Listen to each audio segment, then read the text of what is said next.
Pues muy buenos días a todos y Bonjour ya à vous vamos a tous pasar et nous allons entonces passer rápidamente al, rapidement al tercer panel de esta au mañana. troisième panel de ce Antes matin. de empezar, Avant de commencer, quisiera je sumarme a los voudrais agradecimientos por la aussi realización de remercier este seminario la mise en a œuvre Casa de Árabe, ce a la séminaire Red Sindical de dans le Migraciones style Mediterráneas y RSMMS. Subsaharianas, Merci especialmente a Casa sus Arabe, miembros merci les españoles, membres Comisiones espagnols Obreras en y USO, particulier pero de también a los que Comisiones han hecho Obreras et un USO, mais aussi ceux qui esfuerzo ont fait un desde los otros effort sindicatos depuis d'autres y syndicats. de la CGT De francesa, la por CGT ejemplo, aquí française, par tenemos exemple, un nous avons un representante représentant ici de esa de organización, cette pero organisation también et y sobre aussi todo et surtout un- unas gracias especial a mi un compañero remerciement de la plus Fundación particulier, Ebert, a mon Sami, collègue Samy de la que Fondation Friedrich promueve Ebert, qui y que promeut et dirige dirige el ce programa programme PROMIG de la Fundación Ebert. de la Fondation Ebert. Bueno, entonces este panel lo que va a Ce intentar, panel, ce qu'il digamos, va es a essayer, nivel c'est du point de geográfico vue géographique poner el enfoque sobre Europa. se centrer sur Simplemente l'Europe. antes de Mais pasarle avant de la céder la palabra parole à a nos nuestros différents ponentes, intervenants, es verdad que il est desde un punto de vrai vista que du point de europeo, vue européen, cuando quand nous pensamos en pensons en migraciones y migration et nous relacionamos le mettons en con la accord Unión avec Europea, l'Union nos européenne, et vienen nous avons instintivamente a la bien cabeza sûr en tête imágenes y des sobre todo images et cifras surtout des del chiffres 2015, de cuando llegaron 2015, a Europa quand il y cerca a eu de en Europe 1,8 millones de une migrantes, arrivée sobre todo d'1,8 million vía el de migrants, Mediterráneo y surtout luego par la los Balcanes. Méditerranée et les Balkans. Aunque esta situación Bien que cette haya cambiado bastante, situation o sea, las ait cifras han changé, ido les chiffres descendiendo, ont 500.000 diminué. migrantes en el Et donc, il y en 2016 a une y réduction en 2016, pour 155.000 l'instant en lo que va 155 de año 000 en 2017, la 2017. presión sigue La siendo bastante pression importante y sobre perdure todo et en el Mediterráneo, surtout dans la en sus Méditerranée, rutas dans les occidentales, routes orientales y occidentales, centrales. orientales et centrales. Pero esto en realidad Mais relata solo una ceci parte est juste une de lo que es la partie realidad de la de la inmigración en réalité de Europa. l'immigration en Y Europe. según Et cifras d'après de des Eurostat, chiffres en d'Eurostat, en 2016, 2016, 4,7 millones de 4,7 personas millions de emigraron personnes hacia estos ont dos miembros migré de la Unión vers Europea, des États membres de l'Union européenne. bueno, Unión Europea Euh, 28, de de los cuales l'Union européenne de 2,7 28, millones eran 2,7 ciudadanos millions étaient des de países citoyens tercios. de pays tiers. Y entonces a enero del Donc en 2016 se contabiliza que 2016, vivían en en la Unión janvier Europea 2016, 20,7 il y a millones de ciudadanos de países 20,7 tercios y millions d'habitants de 35,1 pays millón tiers et de personas nacidas 35,7 fuera de personnes la Unión Europea, nées en dehors sobre de una l'Union población européenne sur total une population bueno, más o totale menos de 500 millones autour de en la Unión 500 Europea. millions Como ya d'habitants hemos visto en et las dans l'Union anteriores européenne. mesas, Donc, comme nous avons la vu inmigración se auparavant trata dans les panels précédents, de un fenómeno l'immigration est un extremadamente phénomène complejo très que la Unión complexe que Europea l'Union aborda de européenne manera aborde de compartida façon junto partagée con sus Estados avec miembros. Su les États política se membres. Les sustenta politiques se sobre un soutiennent, enfoque, bueno, un enfoque se equilibrado de la basent inmigración, es sur une decir, que por approche un lado équilibrée de intentar l'immigration, asegurar la d'une part integración y los qu'il y ait derechos de une los intégration et le migrantes respect des droits des residiendo migrants qui habitent en la au sein de Unión l'Union Europea, perdón, de européenne manera de legal, façon y légale igualmente et de luchar même contra la aussi inmigración lutter ilegal. contre Igualmente, l'immigration otro de los illicite otros et un des principios que sustentan sus principes políticas es el de base principio et de solidaridad. celui de la Bueno, solidarité. Donc, sin más transición, para sans plus de ayudarnos a transition, establecer pour más claramente établir el estado de plus la clairement cuestión, l'état el de la placer de contar situation, hoy nous con avons le tres plaisir ponentes, d'avoir con trois intervenants. José Antonio José Moreno, Antonio Moreno del Comité du Económico y Comité Social, économique et el social CESE, de de Bruselas, a Santiago Bruxelles, González, à del Santiago Departamento González du Internacional de USO, département international de igualmente a l'USO Mohamed et Maktouf, que es Mohamed del Maktouf du Departamento de département Internacional y international Migraciones de la immigration IGTT. de l'UGTT. Pues le voy a ceder la Donc je vais palabra a céder José la Antonio. parole à José Él tiene más o Antonio. menos 10 minutos en Vous total. avez autour de 10 minutes pour votre intervention. Buenos días a todas y a Bonjour à todos. vous Muchísimas tous. gracias. Merci. Creo que es Je crois justo qu'il est reconocer juste de el reconnaître agradecimiento le a la buena remerciement disponibilidad de la inmediata y bonne disponibilidad de la Casa disponibilité Árabe de Casa para Arabe habernos cedido et estas de nous magníficas avoir instalaciones permis en d'être una ici manera dans ces rápida. installations La iniciativa de magnifiques. la Fundación Friedrich Ebert L'initiative aussi de la para Fondation también tener el Friedrich impulso Ebert pour necesario y avoir sobre todo el l'élan esfuerzo important et de l'effort los aussi compañeros y des compañeras que han venido de collègues países qui sont lejanos para venus poder de loin plantear pour algunas reflexiones poser hoy. certaines réflexions protection aujourd'hui. Decía Castelar Que disait a las 12 de la mañana en Castelar qu'à Madrid, midi en quien Espagne, no ha dado una qui charla se la n'a van a dar, pas, ¿no? Entonces qui estamos n'a en pas esas déjà ahora y por lo tanto me fermé, toca a mí darles été a dans ustedes un la débat, charla il en sera este bientôt momento. appliqué dans un También débat. Donc decía c'est vraiment le nuestro moment querido Eduardo de Galeano dire, et comme que il cuando disait Eduardo creíamos tener Galeano las aussi, quand nous respuestas pensions que nous nos avions han déjà cambiado des las réponses, preguntas, ¿no? les questions pouvaient Y bueno, changer. pues lo que Et no esperen de mí respuestas, donc esperen de mí n'attendez pas de reflexiones des compartidas,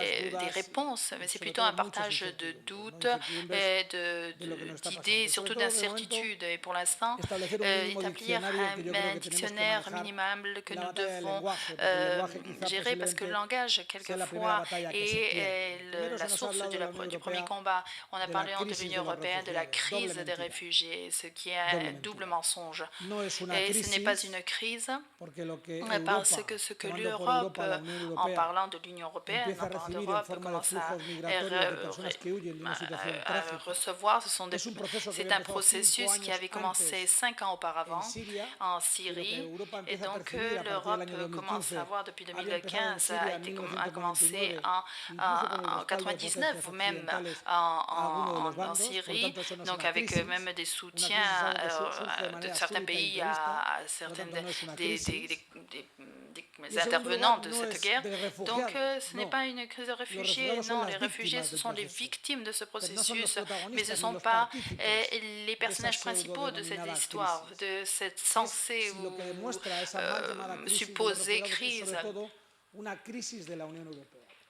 C'est surtout une crise de l'Union Una crisis européenne, del une modelo de crise du construcción de la modèle de Unión construction de l'Union européenne. Una Unión Europea que Une Union recuerden ustedes el européenne, artículo 2 comme vous del le Tratado savez, de la Unión Europea que se qui fundamenta en unos se valores base sur comunes des de valeurs solidaridad, communes de respeto a la solidarité, de diversidad, respect à la diversité, tolerancia, libertad de pensamiento de y liberté libertad de pensée ideológica, que la Unión dialogique. Europea Et como l'Union européenne, consecuencia comme conséquence de de la crise économique financière depuis l'année 2007, commence à ne pas respecter, se respecter en tant que telle.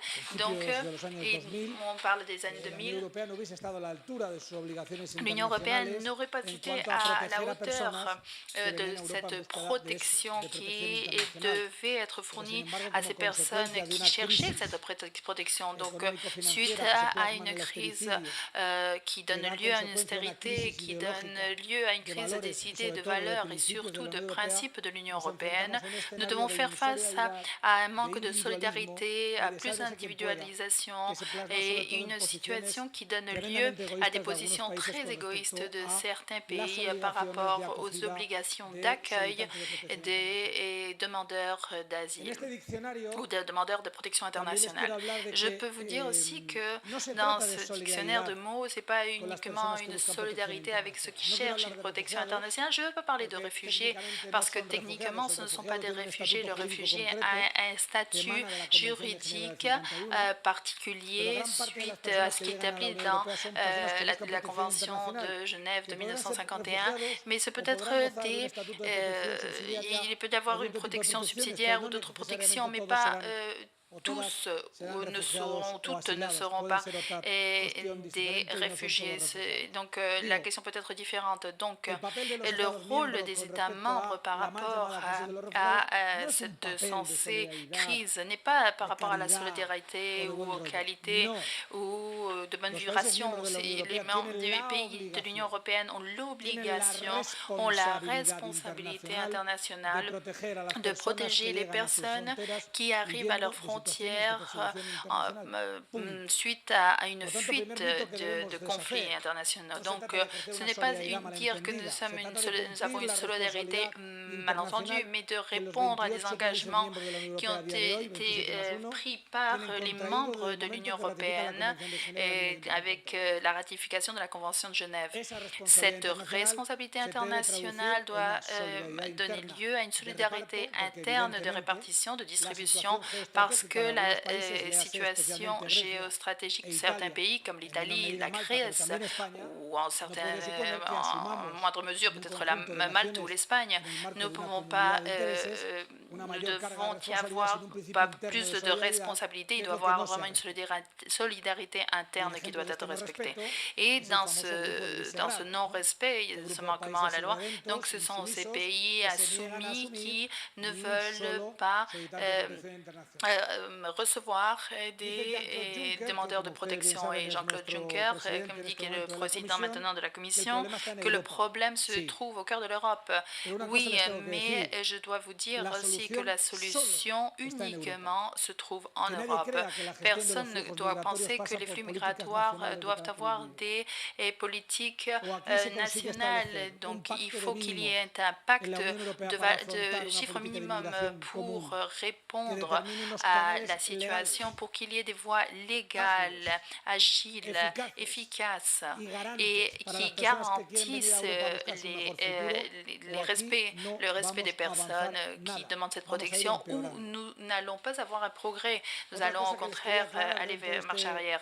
Donc, dans tous ces doutes qui sont en moi depuis un certain temps, l'apparition dans l'agenda de cette censée crise des réfugiés et la connaissance que nous avons sur les migrants a fait qu'on ne parle plus du migrant économique. Ceci ne fait plus partie des soucis de l'Union européenne, ni les modifications des statuts, ni quoi que ce soit. Donc, on ne parle que des demandeurs de protection internationale. Et nous, en tant que syndicalistes, nous, les syndicalistes doivent aussi, ou nous faisons partie de la société civile, nous devons faire en sorte de garder en tête aussi les besoins de ces personnes qui viennent pour des situations, comme migrants économiques. Donc, la Commission européenne, avec la sortie de plus de 5 millions de personnes de la Syrie, cherchant de la protection internationale, ces personnes vont facilement, on comprend, vers la Turquie, la Jordanie, mais quand il y a un excès de migrants dans ces pays, donc nous voyons le flux vers la Grèce, l'Italie, la Malte et l'Union européenne, pour l'instant dans une attitude comme de l'autruche, et ils voyaient la situation pourtant de la Syrie. C'est à ce moment qu'il y a un plan qui est mis sur la table, un plan d'immigration, l'accord de relocalisation de ces migrants avec la révision de la nouvelle situation. Et donc, sur la table, nous avons d'une part un fitness check, c'est-à-dire une révision pour savoir comment ont fonctionné les mécanismes, cette gestion ordonnée, et en particulier les permis uniques ou la directive de résidents de longue durée. Donc, il y a eu un sondage de l'Union européenne pour savoir comment ceci fonctionne. Et je peux déjà vous dire que ceci ne fonctionne pas. L'Union européenne est en relation avec cet aspect. Donc, on peut dire qu'il y a vraiment, on parle de migrants, on parle d'ordre public, on commence à parler de sécurité nationale, de sécurité publique, voire identité. Donc, l'immigration et tous les droits pour les étrangers on semble comme des éléments contaminants. Donc, mais la bonne nouvelle, c'est que c'est la société civile européenne, et syndicats, les organisations non gouvernementales et certaines organisations d'employeurs qui ont vu donner une bonne nouvelle parce qu'il y a des bénévoles qui, dans tous les États membres, ont aidé et d'une façon solidaire, de façon volontaire et gratuite ces centaines de milliers de personnes qui arrivaient dans les côtes italienne, espagnole, maltaise ou grecque. Donc, comme conclusion, pour finir mon intervention en positif, on peut dire, d'une part, sur la table, il y a une réforme du mécanisme commun européen d'asile. Il est essentiel que l'Europe ait un système européen, un mécanisme qui soit commun, obligatoire et contraignant. Et parce que sinon, nous n'allons pas être en mesure d'éviter. Nous pouvons avoir bien sûr des personnes qui viennent en conditions précaires, mais ils ne sont pas bêtes. Donc, si nous avons des cadres de 6 mois en Espagne, en Allemagne, c'est 2 ans. Donc, bien que j'arrive en Espagne, mon objectif est d'arriver en Allemagne. Donc, puisque nous avons ce dumping social par rapport à ce qui est offert pour la protection des demandeurs d'asile, avec cette diversité sans limite entre les 28 pays membres, il n'y aura pas des mouvements intérieurs qui vraiment font frissonner au sein de l'Union européenne. Donc, et dans le cadre, dans ce sens, il faut un cadre qui soit agile, commun et contraignant. Et il y a un autre élément, c'est de parler sérieusement de l'immigration qui arrive à l'Union européenne, d'avoir des canaux légaux d'arrivée et d'établir des besoins de main-d'œuvre, parce que bien sûr, c'est de cela que nous parlons, ce n'est pas de répartir la solidarité et de parler de compassion, c'est de répartir de l'emploi et pas n'importe quel travail, non plus du point de vue syndical, un travail digne et de qualité.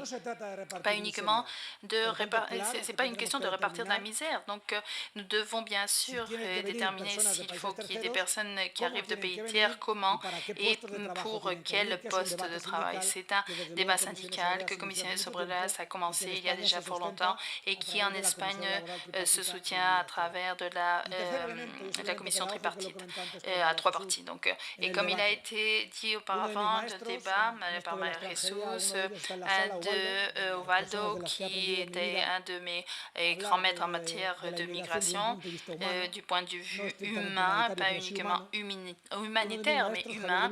Et aussi Javier de Lucas a dit depuis longtemps aussi que, pareil que pour l'asile, il y a des standards juridiques internationaux comme la Convention de Genève de 1951, avec bien sûr certaines failles, avec des déficits d'adaptation, mais qu'il y a un cadre juridique international et standards internationaux qui nous permettent d'avoir un langage commun quand on parle de réfugiés. Même, nous devions faire en sorte les mêmes démarches pour les migrants, pour qu'il y ait une ratification de la Convention internationale sur la protection des travailleurs migrants et leurs familles adoptée par les Nations Unies en 1990, qui a été appliquée en 2003 et qui n'a pas été ratifiée par des pays récepteurs d'immigrants, ni le Canada, ni les États-Unis, ni bien sûr par aucun pays de l'Union européenne. Cette Convention internationale n'est pas révolutionnaire, uniquement les droits que tous les pays membres de l'Union européenne pratiquement ont déjà reconnus pour les travailleurs migrants. Donc, regroupement familial, les droits de base, exactement. Mais il serait, du point de vue pédagogique, il serait important de le faire. Et il faut aussi parler d'un discours pédagogique en positif. Même pas en positif, il s'agit d'un discours normalisé sur l'immigration. Il s'agit de l'histoire des migrations.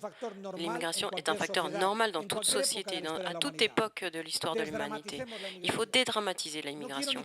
Je ne veux pas qu'on parle bien d'immigration, juste qu'on en parle de manière normale, des flux migratoires, de manière normalisée. Je ne veux pas en parler avec vous qui sont là.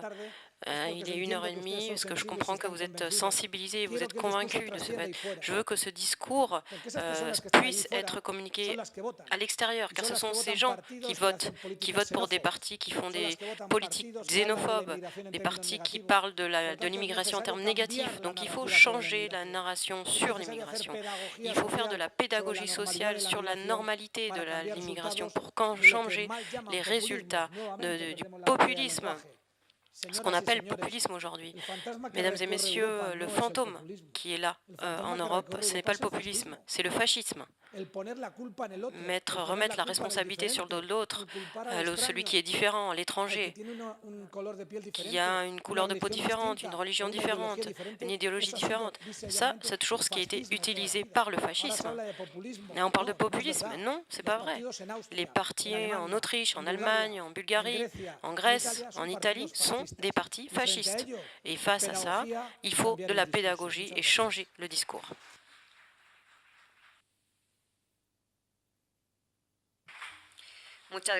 Merci beaucoup, José Antonio, c'est vrai. Surtout sur cette question si brûlante, eh bien, il est important de revenir, il faut redéfinir et normaliser certains concepts qui très souvent sont mal interprétés. Je vais passer la parole à Santiago maintenant. Bonjour à tous. Alors d'abord, je souhaite remercier ceux qui ont travaillé pour rendre ce séminaire possible. Olivia Orozco, de la Casa Árabe, Alejandra Ortega, de Commission ouvrière, et Maria Pallares, parmi d'autres, parce que je dois avouer que, en raison d'une série d'obligations, je n'ai pas la possibilité d'être à leur niveau de collaboration.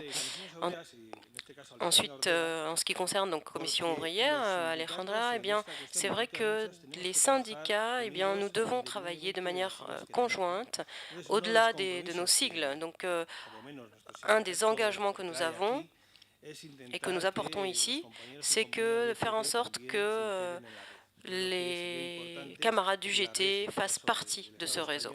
Et je crois qu'en Espagne, je crois qu'il faut qu'il y ait davantage de membres en Espagne pour que nous ayons une vraie force. Et je voulais souligner deux choses dans mon intervention. D'abord, qu'est-ce que nous pouvons faire dans notre syndicat pour améliorer la situation des travailleurs et des travailleuses migrants? Et la deuxième question, c'est la question de la sensibilisation. Alors, je crois que nous avons plusieurs instruments.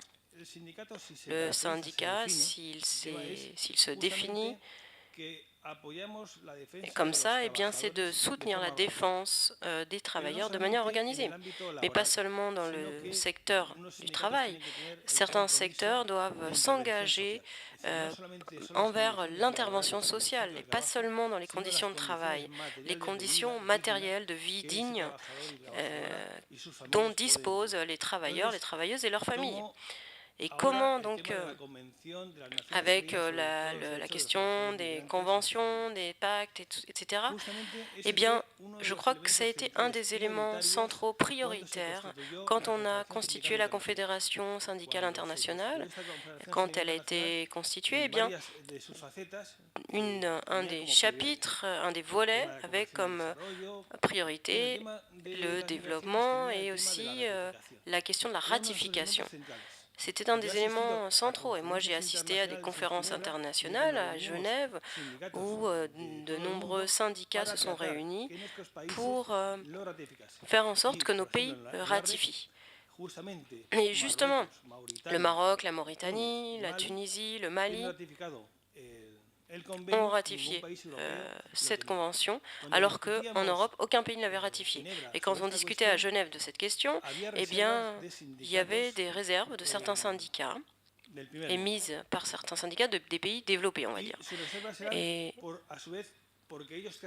parce qu'il semblait que ces syndicats, que les syndicats, on est très souvent le reflet des sociétés dans lesquelles nous vivons. Et donc, et l'élément qu'ils mettaient sur la table comme un argument, en tout cas, qui était utilisé, était que dans plusieurs pays, on considérait qu'il y avait un automatisme dans la ratification de cette convention et du regroupement familial. Et ça, c'était l'argument qui était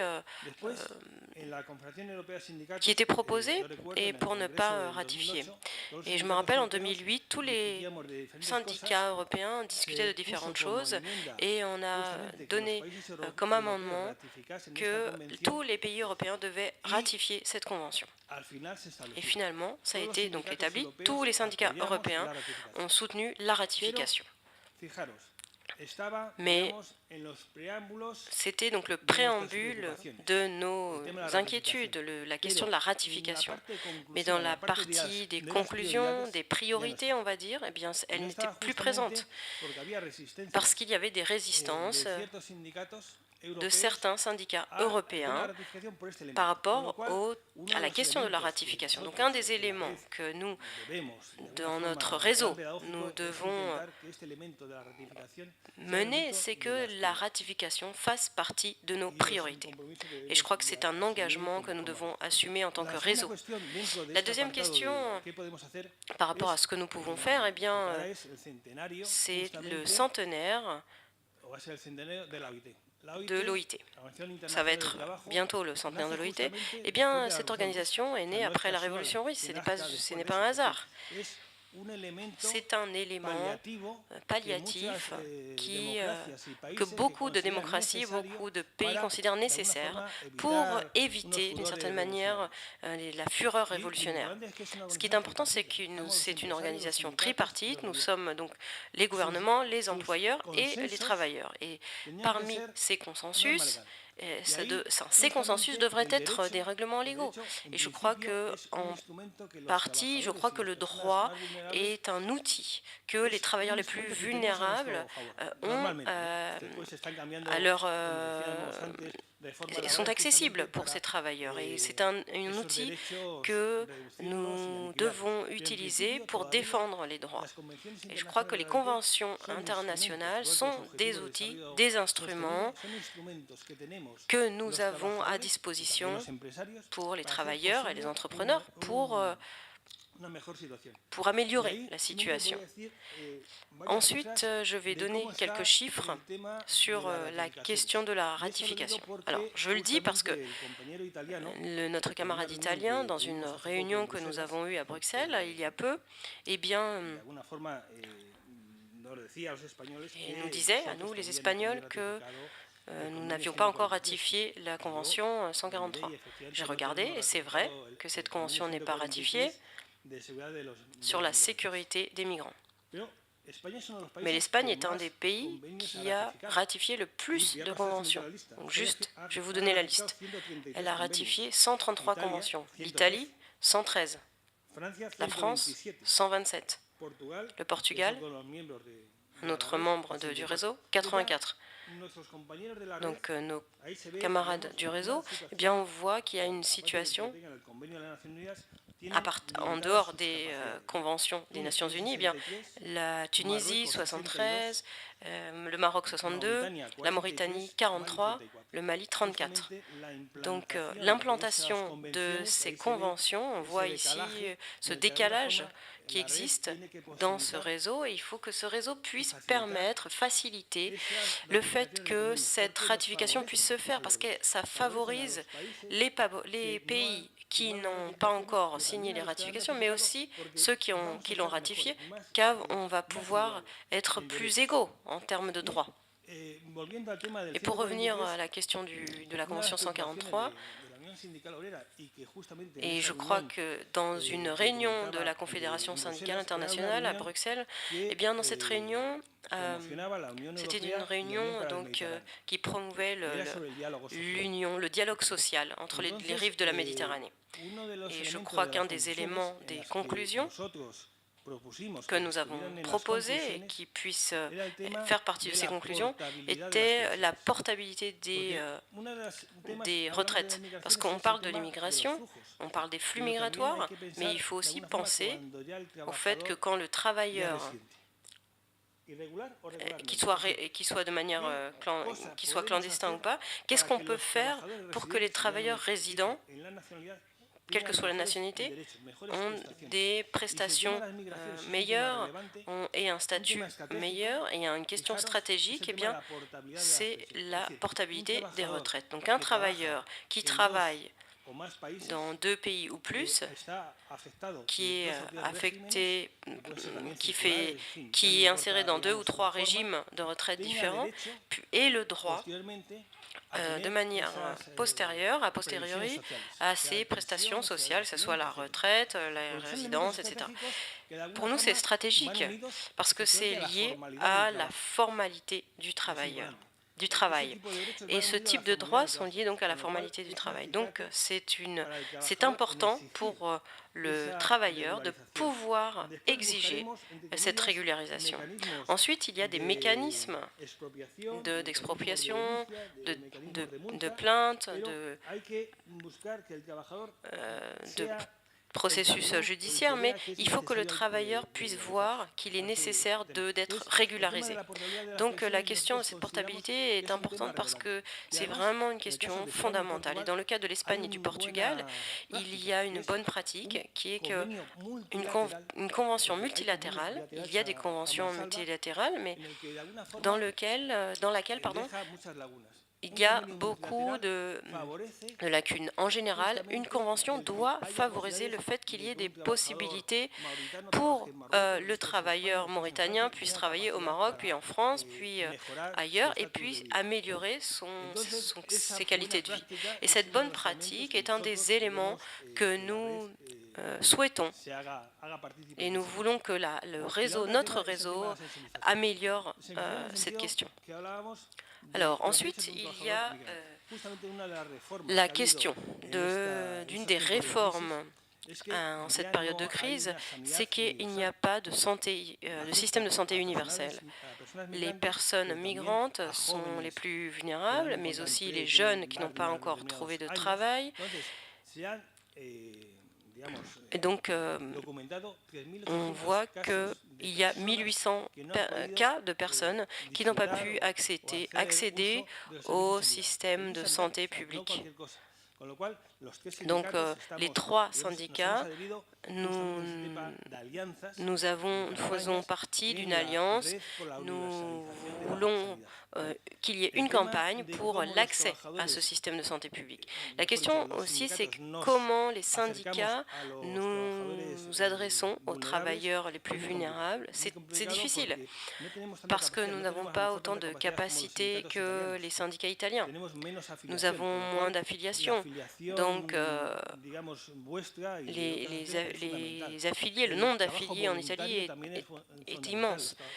Les travailleurs syndicalisés ici font partie d'entreprises formelles et les travailleurs plus vulnérables ne se trouvent là où ne sont pas les syndicats. Donc le travail volontaire est vraiment très important. Et dans notre cas, à la USO, on travaille avec les travailleurs migrants et on essaye d'améliorer leur associationnisme, de l'impulser, parce que c'est une question facile d'une certaine manière. Et en même temps, c'est compliqué, mais justement, la question de commencer, par exemple, à travailler avec les employés domestiques, avec leurs associations, pour qu'il y ait davantage d'informations, qu'il y ait une normalisation, une régularisation de leur statut. Je crois que c'est un élément très positif pour que nous puissions améliorer notre intervention. Merci beaucoup. Je passe la parole à mon voisin. Merci beaucoup. Effectivement, ce réseau a beaucoup de potentiel pour être un instrument efficace et surtout du point de vue de la sensibilisation. Je passe la parole maintenant au dernier intervenant de notre table. Merci beaucoup. Merci Maria. Bonjour à toutes et à tous. Avant de commencer, je voudrais bien remercier tous les organisateurs de cette session fort utile et intéressante. Une telle session va enrichir sans doute les bases de données et les bases de connaissances du réseau syndical Migration Méditerranée subsaharien. Sans la base de connaissances, on ne peut pas diagnostiquer, on ne peut pas faire des analyses, on ne peut pas faire des synthèses. Donc, dans cette courte présentation, je suis parti des faits réels, de certains constats, des témoignages, loin des statistiques, des chiffres et des taux, que j'ai obtenus dans le cadre d'un travail de terrain en rapport avec mes activités dans le réseau syndical Migration Méditerranée subsaharien, dont le GTT assure sa coordination, et aussi à partir des données collectées par les points focaux de l'Union générale tunisienne du travail. En fait, il s'agit d'une petite présentation simple, loin d'être démagogue, fléchée sur 3 petits axes. Le premier axe, une lecture critique en rapport avec la politique d'externalisation des frontières menées par l'Union européenne, dévoiler cette confusion voulue entre migrants économiques, migrants irréguliers, migrants clandestins et réfugiés qui risquent de bafouer et marginaliser les statuts de réfugiés. Le troisième axe, c'est opter pour une migration professionnelle régulière, assurée par des conventions équilibrées qui respectent équitablement les intérêts des signataires, loin de l'approche sécuritaire. Le 8 octobre 2017, 54 jeunes Tunisiens ont trouvé la mort au large de l'île de Kerkena, à 50 km de la plage d'Ataya, suite à une collision d'une embarcation illégale avec un navire de l'armée nationale. Une enquête a été lancée pour déterminer les causes du naufrage. Peu importe le nombre de rescapés sauvés par les militaires que les médias vont relayer pour simplifier l'ampleur de la catastrophe, peu importe les résultats de l'enquête, les plus importants pour moi, pour nous, c'est qu'un accident ne survient jamais au hasard. Il est le résultat d'un enchaînement de causes. Peut-être nos militaires ne sont pas bien formés en technique d'opération de sauvetage menée en pleine nuit, ou peut-être nos militaires maîtrisent mal le navire que la Tunisie vient de recevoir récemment comme don de l'Union européenne dans le cadre de renforcement des capacités de nos militaires pour mieux contrôler nos frontières maritimes. S'agit-il peut-être de l'engagement de la Tunisie dans les opérations Frontex? Au mois d'août 2017, les ONG de sauvetage qui se trouvent dans les eaux méditerranéennes ont été criminalisées, chassées par les forces de l'Union européenne, qui veulent les réduire à l'inaction et laisser les migrants se noyer sans témoin pour qu'ils disparaissent de la chaîne internationale, à savoir les navires Liventa, les navires Prudence, à bord des Médecins sans frontières, les navires CI et les navires espagnols Golfo Aziro, qui s'est retiré suite à une confrontation avec les gardes-côtes libyennes. S'agit-il d'un comportement inhumain ou s'agit-il aussi d'un engagement de la Libye dans les opérations Frontex? Du 15 au 20 octobre 2017, le réseau syndical Migration Méditerranée subsaharien, dont le GTT assure sa coordination, a organisé dans le cadre de ses activités une mission à Agadez au Niger.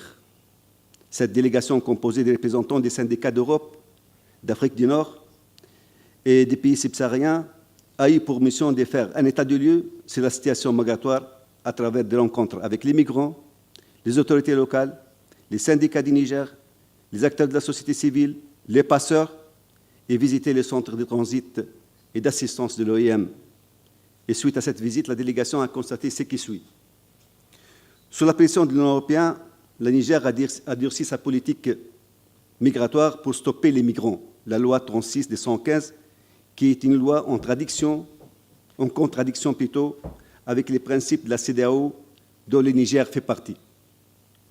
À cet effet, les migrants évitent Agadez où ils risquent d'être arrêtés et refoulés vers les pays d'origine. Une fois arrivés en Libye ou en Algérie pour transiter ou bien pour travailler, ils ne bénéficient d'aucun droit et risquent d'être refoulés, dépouillés de tous leurs biens, peu importe qu'il s'agisse d'un migrant irrégulier ou d'un réfugié. Ces pratiques systématiques se font sous le regard des autorités algériennes et libyennes. Ainsi, les migrants seront recueillis dans les centres de l'OIM, dont l'objectif est de les aider à rentrer chez eux, tout simplement. En cas de refus, ils seront abandonnés à leur sort. C'est le travail que fait l'OIM. Il paraît, j'ai dit il paraît, que dans ces centres, on ne fait pas de distinction entre un migrant clandestin et un réfugié. D'après un témoignage fait par une Camerounaise accompagnée de ses 2 enfants, demandeuse de refuge, abandonnée à son sort, rencontrée à l'occasion, cette dernière nous affirme que beaucoup de personnes sont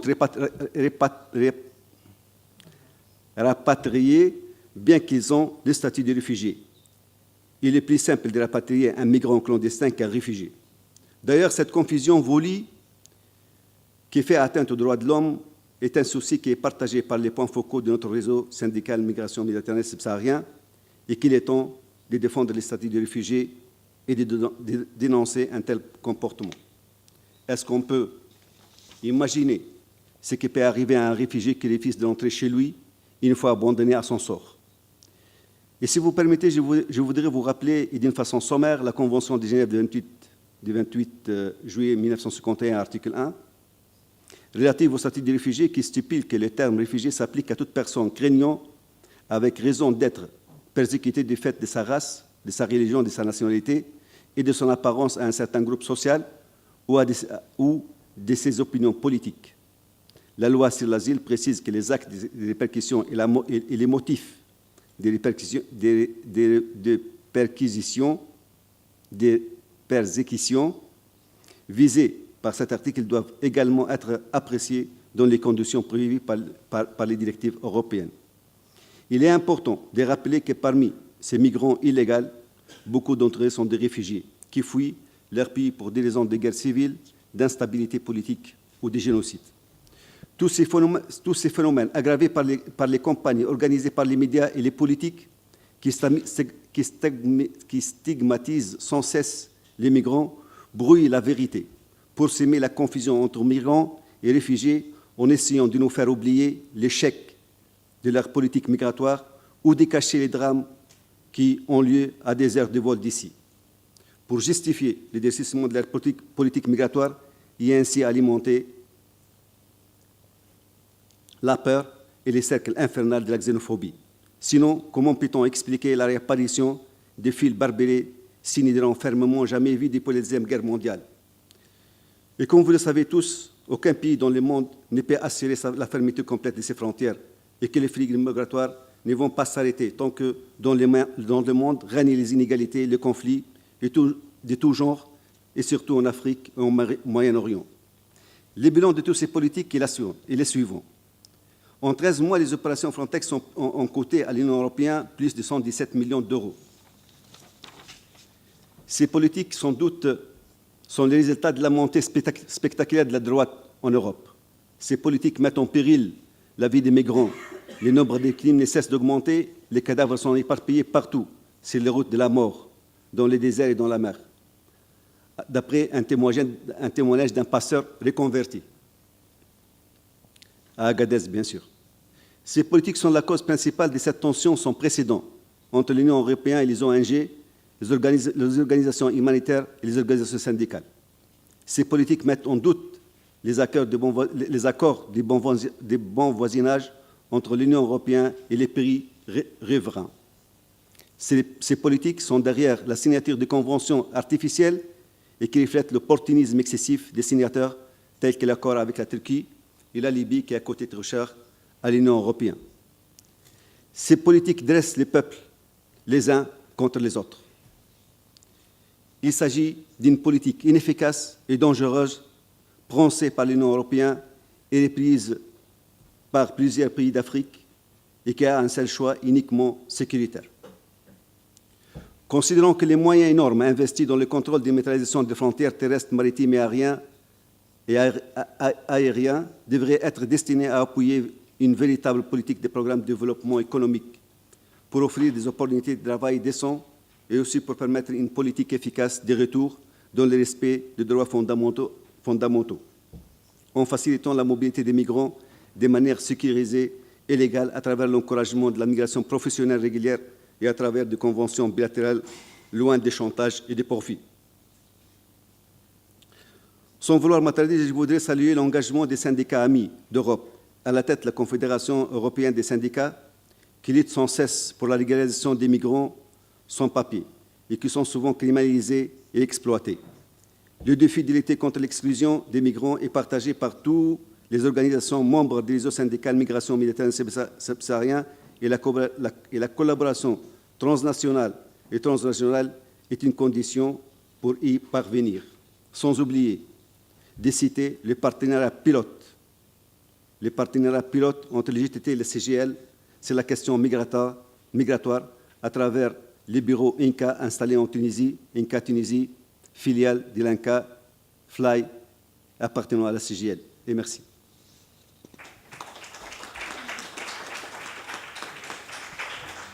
Merci beaucoup Mohamed pour cette présentation très exhaustive, mais aussi très parlante d'une activité du réseau, mais qui aussi rend visible et palpable cette constante dans la politique de l'Union européenne, donc sur l'externalisation de la gestion des frontières. Donc, à travers votre exemple, on se rend bien compte en fait des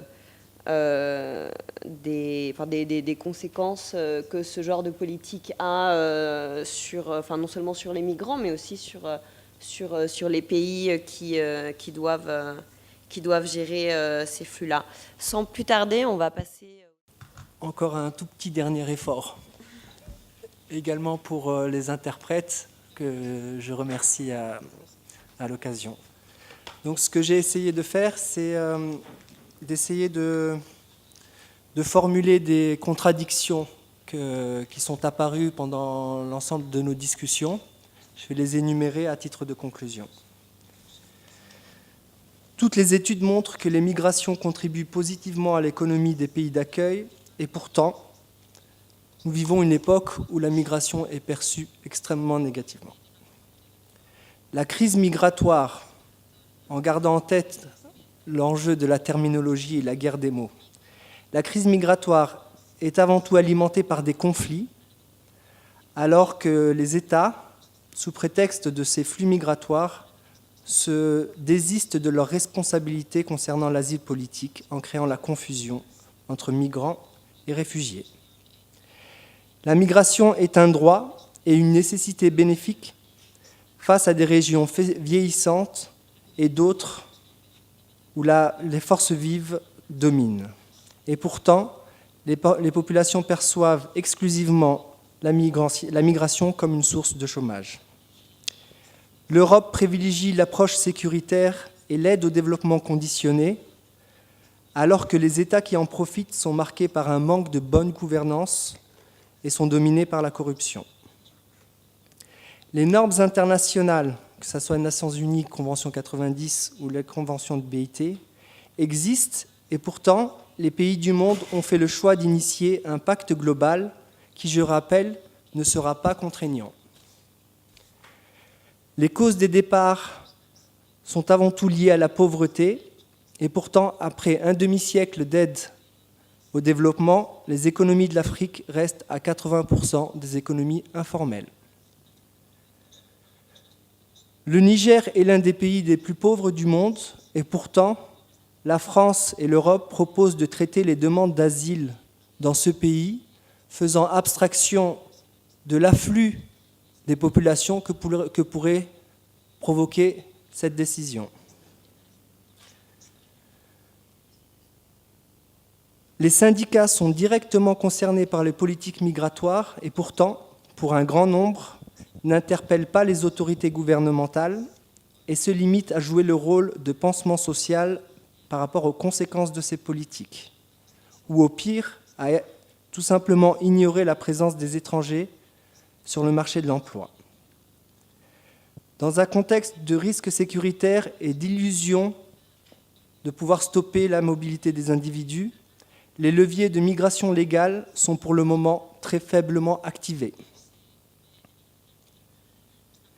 Les États du Sud sont les principaux pays récepteurs de réfugiés dans le monde. Et pourtant, l'Europe donne l'impression d'être le premier à les accueillir.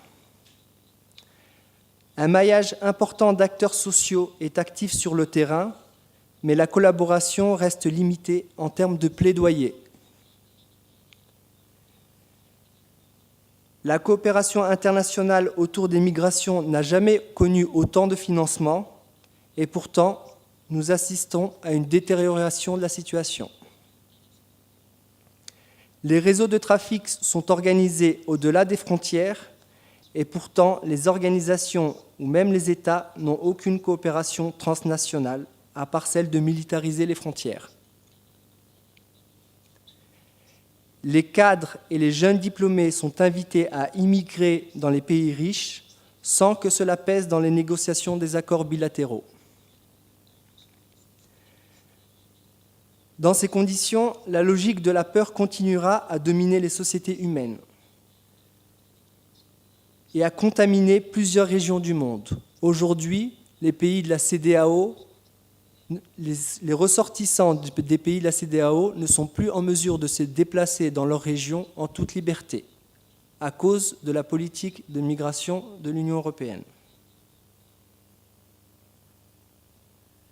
Le défi devient alors de matérialiser, revaloriser la solidarité internationale et les syndicats sont les mieux placés pour le faire, de par les valeurs partagées, la base commune, et de par également les leviers institutionnels qui sont à leur portée pour accompagner les États, proposer des solutions et influencer le processus.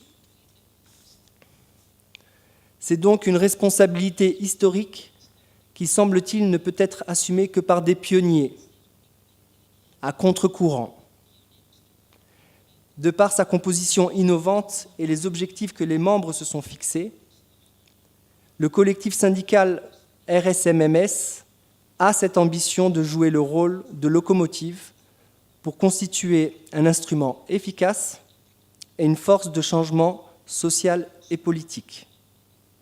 Dans ce sens, l'engagement et l'expérience des syndicats d'Espagne y contribuera sans aucun doute. Je vous remercie de votre attention.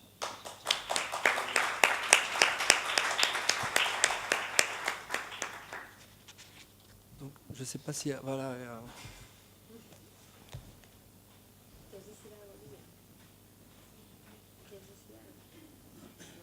c'est bon? Ok.